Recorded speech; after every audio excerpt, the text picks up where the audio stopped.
Hello everyone. इस video में हम कक्षा 6 विषय गणित की कार्यपत्रक 49 करेंगे। दिनांक है इसकी 30 दिसंबर 2021 और इसका उप विषय है रेखाखंड का लंब समद्विभाजक। आओ दोहराएं। चलिए शुरू करते हैं आज की वर्कशीट को। उससे पहले अगर आपने अभी तक हमारे चैनल को सब्सक्राइब नहीं किया तो प्लीज़ सब्सक्राइब कर दीजिएगा। चलिए देखते हैं। ये जो है रेखाखंड का लंब समद्विभाजक, ये हम पढ़ चुके हैं पिछली वर्कशीट्स में भी। आज हम इसका रिवीजन करने वाले हैं। तो सबसे पहले परिचय देखते हैं। वह रेखा या किरण या खंड जो दिए गए रेखाखंड को दो बराबर भागों में बांटकर 90 डिग्री का कोण बनाता है, रेखाखंड का लंब समद्विभाजक कहलाता है। ठीक है। अब जैसे हमने एक लाइन खींची, एक रेखाखंड खींचा, उसको इस तरीके से काट दिया जैसे इस पिक्चर में काटा हुआ है। तो देखिए आपको पता होगा कि 90 डिग्री का कोण कब बनता है। जो एल होता है, अंग्रेजी भाषा में जो एल अल्फाबेट होता है, वो 90 डिग्री का कोण बनाता है। तो जैसे एक रेखा हमने ऐसे खींची, उसे बीच में से इस तरीके से काट दिया जैसे इस पिक्चर में काटा गया है। तो देखिए चारों तरफ एल बन रहा है, यहाँ पर भी एल, यहाँ पर भी, यहाँ पर भी और यहाँ पर भी एल बन रहा है। इसका मतलब चारों जो है 90-90 डिग्री पे कटी हैं। ठीक है। तो चारों हमारे 90-90 डिग्री के हो जाएंगे। ठीक है। तो यही चीज़ है, जो इसे हम क्या कहते हैं, लंब समद्विभाजक कहते हैं। ठीक है। जब एक रेखाखंड को एक रेखा और काट देती है और चारों तरफ 90 डिग्री का कोण बन जाता है, तो वो लंब समद्विभाजक कहलाती है उस रेखाखंड का। ठीक है। तो इस रेखाखंड EF का AC लंब समद्विभाजक है। ठीक है। अब उदाहरण के लिए किसी कॉपी या किसी पुस्तक की मध्य रेखा जो उसे दो बराबर भागों में विभाजित करती है, वो उस पर लंबवत होती है। ठीक है। जैसे कि ये आप देख पा रहे होंगे, कॉपी के बीच में लाइन बनी होती है, रेखाखंड बनी होती है। तो ये लंब समद्विभाजक का एक उदाहरण है। अब आज की वर्कशीट में हम ये जानने वाले हैं कि रूलर और प्रकार की सहायता से किसी दिए गए रेखाखंड का लंब समद्विभाजक कैसे खींचें। तो इसके लिए चरण 1 है, किसी भी लंबाई का एक रेखाखंड EF खींचिए। आपको किसी भी लंबाई का एक रेखाखंड खींच देना है, जैसे E, और उसका एक पॉइंट का नाम हम F रख देंगे। एक बिंदु उसमें E हो जाएगा, एक बिंदु F हो जाएगा। फिर E को केंद्र मानकर दिए गए रेखाखंड EF का आधे से अधिक प्रकार खोलें और इसके दोनों ओर चाप लगाएं। जैसे ये हमारी रेखा है, इसका नाम E है, इसका नाम F है। तो प्रकार की नोक E पर रखेंगे, यानी E को केंद्र मानकर आपको क्या करना है, प्रकार को इस लाइन से, जो EF लाइन है, उससे आधे से ज़्यादा खोल लेना है। फॉर एग्जाम्पल अगर ये 10 सेंटीमीटर की लाइन है तो आप 5.5 सेंटीमीटर खोल लीजिए, यानी उससे आधे से ज़्यादा खोल लीजिए थोड़ा। ठीक है। तो अपने प्रकार की नोक को ई पर रखकर आप पेंसिल को इतना खोल सकते हैं, आधे से ज़्यादा खोल लीजिए। और खोलने के बाद एक चाप इधर और एक चाप ई को केंद्र मानकर नीचे लगाइए। फिर ऐसे ही कर आपको F पर रखना है। बिंदु F से समान त्रिज्या लेकर दिए गए रेखाखंड EF के दोनों ओर चाप लगाएं। जो चरण 2 में खींचे गए चापों को बिंदु U और V पर काटें। फिर क्या करेंगे, E को केंद्र मानकर दोनों तरफ चाप लगा दिया। फिर F को उसी जो हमारा प्रकार है उसे उतना ही खोलकर रखना है, त्रिज्या उतनी ही होनी चाहिए, और उसे F पर रखिए। ठीक है। F पर रखने के बाद उतना ही खोलकर रखना है प्रकार को, और एक चाप ऊपर पिछले वाले चाप को काटते हुए, एक चाप नीचे पिछले वाले चाप को काटते हुए आपको लगा देना है। तो अब देखिए इस तरीके से ये कट गए। अब ये जहाँ पर कटे, जैसे ये यहाँ पर कटा तो इसको हम U नाम दे देते हैं और इस वाले को हम V नाम दे देते हैं। फिर क्या करेंगे, रूलर की मदद से UV को मिलाएं जो दिए गए रेखाखंड को एक बिंदु T पर प्रतिच्छेद करें। फिर ऐसे हमने दो चाप लगा दिए, एक का नाम U और एक का नाम V हमने दे दिया। फिर इन दोनों को आप स्केल की सहायता से ऐसे जोड़ दीजिए, रूलर की सहायता से ऐसे इन दोनों को जोड़ दीजिए। और यहाँ पर इस बीच वाले बिंदु का नाम, जहाँ ये प्रतिच्छेद हुआ, ये इसको हम नाम दे देते हैं T। ठीक है। तो इस तरीके से ये आपका क्या बन जाएगा, ये आपका UV दिए गए रेखाखंड EF का बिंदु T पर अभीष्ट लंब समद्विभाजक है। ठीक है। तो इस तरीके से आपने UV जो है लंब समद्विभाजक बना दिया EF रेखाखंड का। ठीक है। तो आशा करती हूँ ये सारे चरण आपको समझ आए होंगे, और ये देखिए ये आपका फाइनल ड्राइंग आ जाएगी स्टेप 4 को करने के बाद। ठीक है। अब आपके अभ्यास प्रश्न है नीचे, इनको करने से पहले अगर आप इंग्लिश ग्रामर क्विज खेलना चाहते हैं तो उसकी लिंक डिस्क्रिप्शन में आपको दे दूंगी। साथ ही साथ अगर आप अपने स्मार्ट बल्ब लगाना चाहते हैं जिससे आपका होम स्मार्ट हो जाए, तो उस स्मार्ट बल्ब को कैसे यूज़ करें, वो कैसे होम को स्मार्ट बनाती है, उसके लिए भी लिंक डिस्क्रिप्शन में है, आप जाकर देख लीजिएगा। अब हमारे अभ्यास प्रश्न है। प्रश्न नंबर 1 है, दो जीवाएं PQ व RS के साथ एक वृत्त इस प्रकार खींचिए जिसमें PQ RS के समांतर ना हो। PQ व RS का लंब समद्विभाजक खींचिए, वे किस बिंदु पर प्रतिच्छेद करने हैं, ये आपको बताना है। तो देखो सबसे पहले करेंगे क्या, आप एक सर्कल खींचेंगे, उसमें आपको क्या करना है, जीवाएं बनानी है। जीवाएं को हम अंग्रेजी में कॉर्ड बोलते हैं। जीवाएं क्या होती हैं, इस तरीके से ये सर्कल का पे लाइन खींच देना पूरी, उसे हम जीवाएं बोल सकते हैं। तो PQ और RS दो जीवाएं बनानी है जो एक दूसरे के समानांतर ना हो। तो जैसे एक मैं जीवा ऐसे बना देती हूँ, इसका नाम आर ऐसे रख देते हैं और एक मैं जीवा बना देती हूँ। कैसे? ऐसे बना देती हूँ। तो देखो ये एक दूसरे के समानांतर नहीं है, या फिर मैं ऐसे भी बना सकती हूँ। अब ये दोनों एक दूसरे के समानांतर नहीं है, इसका नाम मैं पी क्यू रख देती हूँ। अब क्या करेंगे, पी क्यू व आर एस का लंब संधिवाचक आपको खींचना है और फिर बताना है कि लंब संधिवाचक किस बिंदु पर प्रतिच्छेद करता है। ये प्रश्न होने के बाद हम प्रश्न 2 देखते हैं। इसमें क्या पूछा गया है, 9.6 सेंटीमीटर। ये जो प्रश्न 1 है इसका उत्तर सबसे पहले हम देखते हैं। चलिए प्रश्न नंबर 1 का उत्तर देख कर आते हैं। अब क्या करना है, अब हम उत्तर नंबर 1 देखते हैं। उत्तर नंबर 1 में हमें करना क्या है, कंपास लाना है अपना। कंपास से आप क्या करिए, एक अपना सर्कल ड्रॉ कर दीजिए। सर्कल ड्रॉ कर लेते हैं हम लोग एक कंपास की सहायता से। तो ये मैंने थोड़ा बड़ा सर्कल ड्रॉ करा है, ठीक है। थोड़ा सा इसको हम छोटा कर लेते हैं, ठीक है। कितना भी कंपास को खोलकर आप एक सर्कल ड्रॉ कर लीजिए, ठीक है। कंपास को खोल के सर्कल ड्रॉ कर दिया, ठीक है। उसके बाद हमें क्या करना है, दो जीवाएं यानी दो कोड बनाने हैं, एक पी क्यू और एक आर एस, जो कि एक दूसरे के पैरेलल नहीं होने चाहिए, समानांतर नहीं होने चाहिए। कोड यानी जीवाएं क्या होती हैं, जीवाएं यानी एक सर्कल पे हम एक ऐसी लाइन बना दें जो सर्कल के पूरे पे आए, ठीक है। ये मतलब ये कोड होती है। जैसे सर्कल को पूरा एक हमने लाइन बना दी सर्कल पर, उसे हम लोग कोड कहते हैं, जीवा कहते हैं। तो अब दो जीवाएं बनानी है और वो पैरेलल यानी समानांतर नहीं होनी चाहिए। समानांतर यानी पैरेलल का क्या अंतर है, एक दूसरे के आमने सामने जो रेखाएं होती हैं वो पैरेलल यानी समानांतर कहलाती हैं। तो अब जो हम जीवाएं सर्कल पर बनाने वाले हैं, जो कोड हम बनाने वाले हैं, वो एक दूसरे के समानांतर नहीं होने चाहिए। तो पहले कोड हम कैसे बनाएंगे, पहली कोड हम यहाँ पर बना देते हैं, ठीक है। ये हम यहाँ पर पहली कोड बना देते हैं, थोड़ा नीचे कहीं पर भी बना सकते हैं। हमारा पहला कोड हो गया, ठीक है। पहली जीवा, इसका नाम हम पी क्यू रखना है, ठीक है। दूसरा बनाइए, दूसरे का नाम हम आर एस रखेंगे। तो दूसरा मैंने ऐसे बना दिया। अब देखिए एक दूसरे के समानांतर बिल्कुल भी नहीं है, ठीक है। तो दोबारा से मैं थोड़ा कर देती हूँ। तो ये हमने बना दिए, इसका नाम हो गया पी क्यू। वो दूसरा हम बनाएंगे, दूसरा हमने ऐसे बनाना है, इसका नाम आर एस। इस तरीके से करना है, ठीक है। इतना करने के बाद क्या करेंगे, आपको करना क्या है, इतना करने के बाद इनका लंब संधिवाचक बनाना है, यानी इनका परपेंडिकुलर बाइसेक्टर हमें ड्रॉ करना है। उसके लिए अपने कंपास को लाएंगे, यानी अपने प्रकार को लाएंगे और पी को केंद्र मानते हुए, पी को सेंटर मानते हुए क्या करेंगे, जो पी ए क्यू लाइन है, पी क्यू लाइन, ये जो लाइन है ना पी क्यू, इस पे कंपास जो है आधे से ज़्यादा खोलना है। हमने इस लाइन का आधे से ज़्यादा कंपास खोल कर रख लिया। अब आधे से ज़्यादा खोलकर एक चाप आपको ऊपर लगाना है, एक चाप मैंने ऊपर लगा दिया। एक चाप पी से ही, उतना ही खुलकर रखिए प्रकार को, और पी से ही नीचे एक और चाप लगा देना है, ठीक है। इतना करने के बाद आप क्यू पर लाइए अपना प्रकार, उतना ही खुलकर रखना है और जो ऊपर हमने चाप लगाया उसको काटते हुए एक चाप ड्रॉ करना है। तो ये देखिए एक चाप हमने ऊपर लगा दिया क्यू से, एक चाप हम नीचे लगाते हैं, एक आर्क नीचे लग जाएगा पिछले वाले को काटते हुए, ठीक है। इतना करने के बाद क्या करेंगे, अपना कंपास सजाएंगे और रूलर की सहायता से इन दोनों को हम लोग जोड़ देंगे, ठीक है।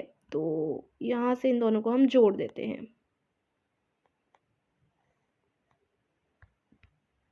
जोड़ने के बाद देखिए ये जो यहाँ पर जब ये इंटरसेक्ट हो रहे हैं, यहाँ पर ये प्रतिच्छेद हो रहे हैं, इसको हम यू नाम दे देते हैं इस पॉइंट को, ठीक है। फिर क्या करेंगे, फिर हम अपना कंपास दोबारा लाएंगे और उतना ही खोलकर रखना है, आपको ज़्यादा खोलने की ज़रूरत नहीं है, और आर एस वाली लाइन पर लाएंगे। देखिए कंपास को हम इस लाइन से भी आधे से ज़्यादा खोलेंगे, इतना हमने खोल लिया आधे से ज़्यादा प्रकार को। उसके बाद एक चाप आपको ऊपर लगाना है और एक चाप आपको नीचे लगाना है, ठीक है। ऐसे ही ऐसे रेखा पर रखिए और पिछले वाले चाप को काटते हुए एक चाप ड्रॉ कर दीजिए और एक चाप ड्रॉ करना है आपको नीचे, इसको काटते हुए। ये देखिए इस तरीके से हो जाएगा। उसके बाद क्या करेंगे, ये दोनों जो हैं इन दोनों को आपको जोड़ देना है, इन दोनों को जोड़ दिया। अब यहाँ जब यहाँ जुड़ रहे हैं ये, इसको हम ओ नाम दे देते हैं। तो ये जो है आपका आंसर नंबर 1 हो जाएगा। इस तरीके से आप इसका आंसर करेंगे। हमने दोनों पी क्यू रेखा और आर एस रेखा दोनों का लंब संधिवाचक ड्रॉ किया है, यानी पी क्यू लाइन और आर एस लाइन सेगमेंट को हमने परपेंडिकुलर बाइसेक्टर ड्रॉ कर दिया है। तो ये आपका आंसर नंबर 1 हो जाएगा। ओके स्टूडेंट्स, प्रश्न 1 के बाद प्रश्न 2 देखिए। 9.6 सेंटीमीटर लंबाई का एक रेखाखंड एस यू खींचे और उसके लंब संधिवाचक की रचना कीजिए। प्रतिच्छेदन बिंदु पर प्रत्येक भाग और सभी कोणों को मापें। तो देखो 9.6 सेंटीमीटर लंबाई का रेखाखंड एस यू खींचने के बाद आपको क्या करना है, एस से 2 चाप लगाएंगे, यू से दोनों चाप को काटते हुए 2 चाप और लगाएंगे, फिर उनको जोड़ देंगे, यानी उसका लंब संधिवाचक कर देना है। लंबसमद्विवाचक करने के बाद ये जो 9.6 सेंटीमीटर की लाइन थी, इसे दो भागों में हमने बांट दिया। तो ये वाला भाग भी नापना है, ये वाला भाग भी नापना है, ये 90-90 डिग्री के चारों तरफ हो जाएंगे। तो सब नाप कर आपको लिखना है कि रेखाएं वह कोण नाप कर सब कुछ आपको यहाँ पर आंसर में देना है। चलिए इसका उत्तर देखते हैं। सेकंड क्वेश्चन में हमसे क्या बोला गया है, आपको 9.6 सेंटीमीटर की लाइन सेगमेंट ड्रॉ करनी है। तो 0 से लेकर हम 9.6 सेंटीमीटर की लाइन सेगमेंट इस तरीके से ड्रॉ कर देते हैं। ड्रॉ करने के बाद हम क्या करेंगे, इस लाइन सेगमेंट का हमें लंबसमद्विवाचक यानी कि परपेंडिकुलर बाइसेक्टर ड्रॉ करना है। तो उसके लिए इस लाइन का नाम पहले हम रख देते हैं, इस पॉइंट का नाम S, इस पॉइंट का नाम U, जैसा क्वेश्चन में बोला गया है।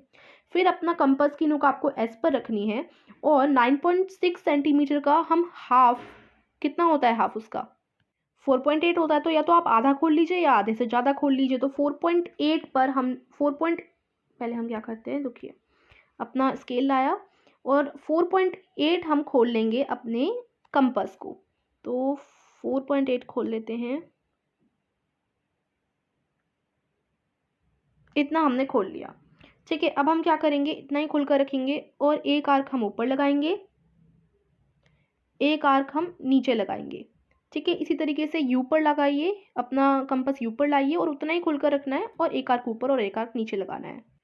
तो इधर हम 4.8 हमने खोल लिया, 4.8 देखिए एकदम आधा हो जाएगा। अब क्वेश्चन नंबर 2 का आंसर देखते हैं। उसके लिए हमें क्या करना है, सबसे पहले क्वेश्चन में बोला गया है 9.6 सेंटीमीटर का लाइन सेगमेंट ड्रॉ करने के लिए। तो हम 9.6 सेंटीमीटर का लाइन सेगमेंट ड्रॉ कर लेते हैं। इतना हमने ड्रॉ कर लिया। लाइन सेगमेंट ड्रॉ करने के बाद इसका नाम हमें SU रखना है। SU रखने के बाद हमें इसका परपेंडिकुलर बाइसेक्टर यानी लंबसमद्विवाचक ड्रॉ करना है। तो लंबसमद्विवाचक ड्रॉ करने के लिए इस लाइन से आधे से ज़्यादा हम इसको खोल कर रख लेते हैं। आधे से ज़्यादा हमने खोल लिया।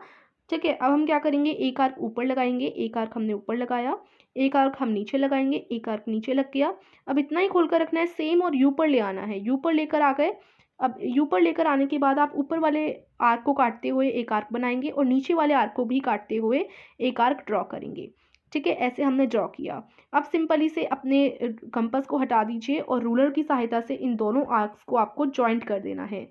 जॉइन करने के बाद जहाँ पर ये इंटरसेक्ट हुए, ये जो बीच वाला है, इस पॉइंट का नाम हम O रख देते हैं।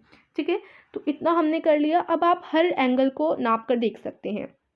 जो चारों एंगल होंगे हमारे 90 डिग्री के आएंगे, क्योंकि परपेंडिकुलर बाइसेक्टर यानी लंबसमद्विवाचक में चारों 90 डिग्री के ही होते हैं।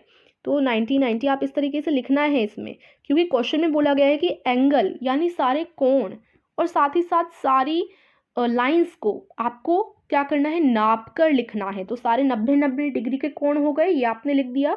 अब आप इस लाइन को नापिए। यहाँ देखिए ये आधी लाइन जो है S वाली, ये जो कटी है, उसको हम नापते हैं। तो ये कितना हो आया हमारा 4.9 आया। ठीक है, हमने आधे से ज़्यादा खोला था तो ये वाली हमारा 4.9 का होगा। ठीक है, और ये वाला साइड लगभग मतलब 4.8 लिख सकते हैं आप यहाँ पर। ये 4.8 का हो गया और ये साइड भी 4.8 सेंटीमीटर का हो गया। ठीक है, ये दोनों ही साइड 4.8 सेंटीमीटर के हो जाएंगे। तो इस तरीके से ये आप लिख देंगे और ये आपका आंसर नंबर 2 हो जाएगा। सारी साइड्स नाप कर लिखनी थी, ये आपका आंसर नंबर 2 हो जाएगा। ओके स्टूडेंट्स, नाउ प्रश्न 3। 20 सेंटीमीटर लंबा एक रेखाखंड खींचिए, रूलर और प्रकार की सहायता से इसे 4 बराबर भागों में बांट लें। तो 20 सेंटीमीटर का रेखाखंड है, इसे आपको इस तरीके से 4 भागों में बांटना है, लेकिन रूलर और प्रकार की सहायता से। तो इसका भी उत्तर चलिए अब हम देख कर आते हैं। आंसर नंबर 3 में आपको 20 सेंटीमीटर की एक रेखा खींचनी है।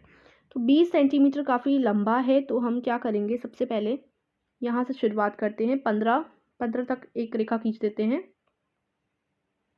15 सेंटीमीटर तक खींच दी।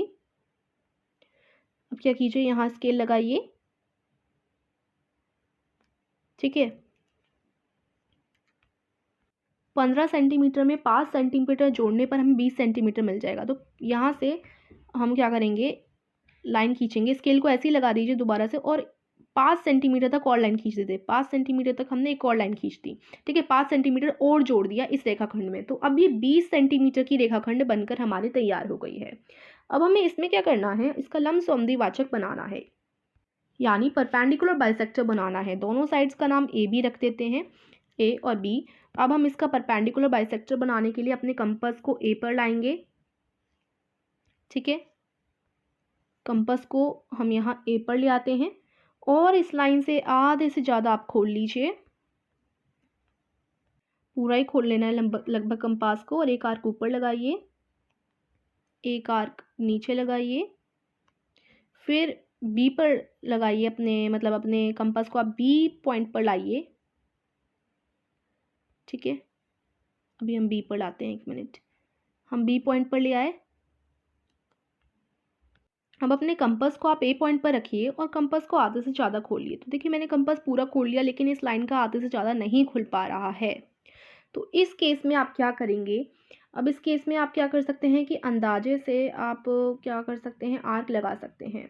ठीक है, तो आधे से ज़्यादा लगभग इधर होगा लाइन का, इधर हम मान सकते हैं आधे से ज़्यादा, तो आप इधर आर्क लगा दीजिए एक। ठीक है, ऐसे ही आप आर्क लगा दीजिए, अंदाज़ा मानना पड़ेगा, और फिर नीचे भी इसी तरीके से आर्क लगा दीजिए।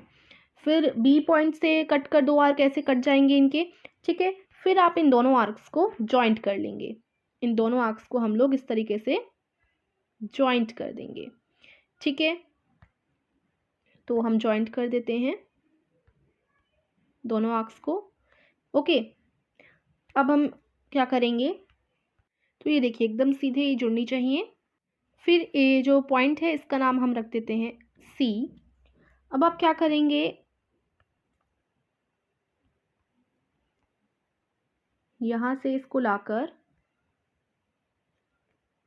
अब आपको सिंपली यही करना है कि अब ए को आप वैसे ही मान लीजिए, ए को मानकर आप क्या करेंगे, इस लाइन ए और सी तक के बीच की जो डिस्टेंस है ना, ए और सी, यानी ये जो आपकी लाइन अभी ड्रॉ हो गई ए और सी तक की, ये जो दोनों पॉइंट्स हैं ए और सी, ये एक लाइन हो गई ना।